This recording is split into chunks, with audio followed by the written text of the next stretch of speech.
everybody, it's me, Jose Segura, your SMEA president. Welcome to another episode of Fireside Chat with the President. Hey, happy Friday, everybody. It's good to see you all. Thanks for coming back. This is season 3, episode number 2, and let's get at it. All right, so we got a few things to cover today, so let's start with our first item.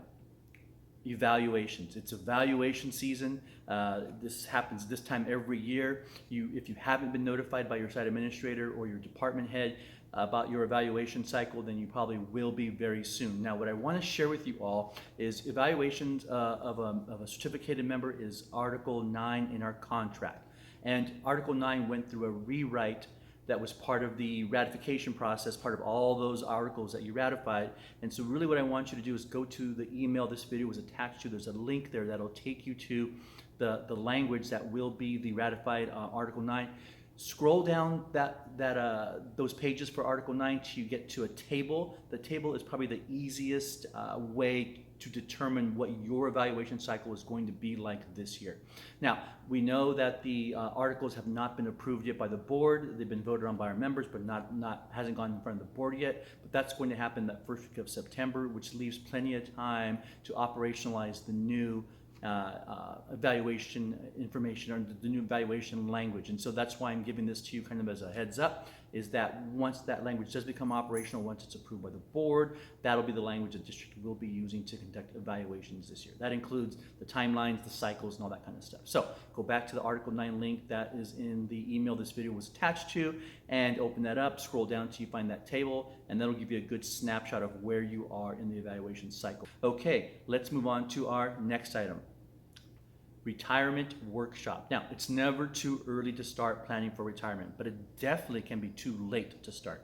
So there's going to be a retirement workshop that's coming up here pretty soon. The dates, the times, all of that is in the flyer that's attached to the email that this video was attached to, so go back to that. It's a free workshop for all of our folks. It's being put on by CTA, but it's sponsored by our local service center. We are members of the Channel Islands Service Center, so our service center folks are actually sponsoring this event, but it will be CTA staff that will be doing the presenting. And so if you have questions about retirement, or you just want to find out, what's retirement potentially going to look like for you, and what are your options? Are you doing enough now?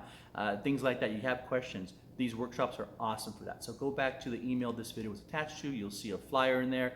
You can click on that flyer, get a much bigger version of it. You can print it out if you want. Make sure you call RSVP for the virtual retirement workshop that's coming up in September. It's never too early to start planning your retirement, but it definitely can be too late to start planning if you don't get on it. All right, so there's that.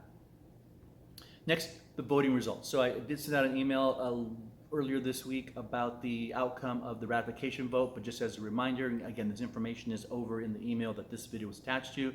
Overwhelmingly, 98% of you voted to ratify all of the articles that were part of this particular agreement for this cycle. Now that that has been completed, we have shared the ratification results with the school district. That will go to the school board on September 8th, which is the next regularly scheduled school board meeting, and then the school board will have a chance to complete their portion of the ratification process, which is for the 5 of them to vote to either approve or not, which I don't see any reason why they would not approve the ratified articles. And once they approve it, essentially that night or the next day, everything goes into effect, all right? So thank you so much, everybody who came out and voted virtually. We had a few of you who came and voted in person, which was awesome. Thank you for that. Next thing I want to talk about is paid sick leave. So back in March of this year, California legislators passed the California Emergency Paid Sick Leave. And the California Emergency Paid Sick Leave Act was essentially taking the federal COVID sick leave and kind of creating a California version of it. And the reason I'm bringing this up is because that language is still in effect up until the end of September. So if you get ill, you have to care for someone who's ill, if you have adverse reactions to a COVID vaccination shot, you can use this state sick time in order to cover your absence without having to use your own personal sick time. You can use up to 80 hours in a year, or up until the language expires, which again is September 30th. I don't know if the state's going to re-up this particular act once September 30th comes around, but I hope they do. I hope they extend it because, as we know, stuff's going on around our state, and you may be in a position where you can't work because you have symptoms, or you may be in a position to have to care for someone who either has symptoms or maybe have a child in their school, their preschool, their daycare is shut down due to COVID, and you're gonna have to stay home and care for them. So this time can be used for that. And so this is the California Emergency Sick Paid Leave Act. Now, here's the key though. You have to ask for it. So if you've been out anytime this year, I know we're only into our second week of actually being on campuses and stuff, but if you have been out because of COVID related issues, make sure that you notify the district. You can just do it in an email that says you want to use the California Emergency Sick Leave time in order to cover your COVID-related absences. If you go back to the email this video was attached to, I actually pasted in the descriptors straight from the state that says exactly what it can be used for, what the categories are, and how to use it. Again, you need to ask for it in order to make it operational through your employer. All right, so that is the California Emergency Paid Sick Leave. Next is Labor Day picnic. So I'm just going to keep reminding you, the Labor Day picnic is going to be September 3rd. I know September 3rd is not Labor Day, that's a Friday, but it's like a kickoff event to get your Labor Day going.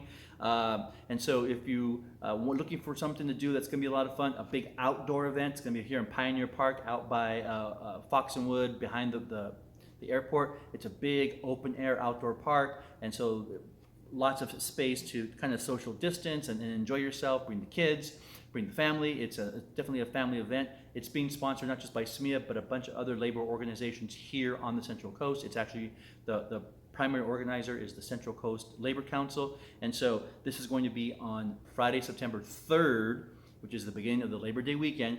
It's from 3:30 to 6:30. There's going to be free food and drinks and prizes and games and just all kinds of fun stuff. There'll be some vendors out there. Local leaders come out to say hi to folks. You get a chance to meet local leaders. It's really a fun event. If you can make it, come on out.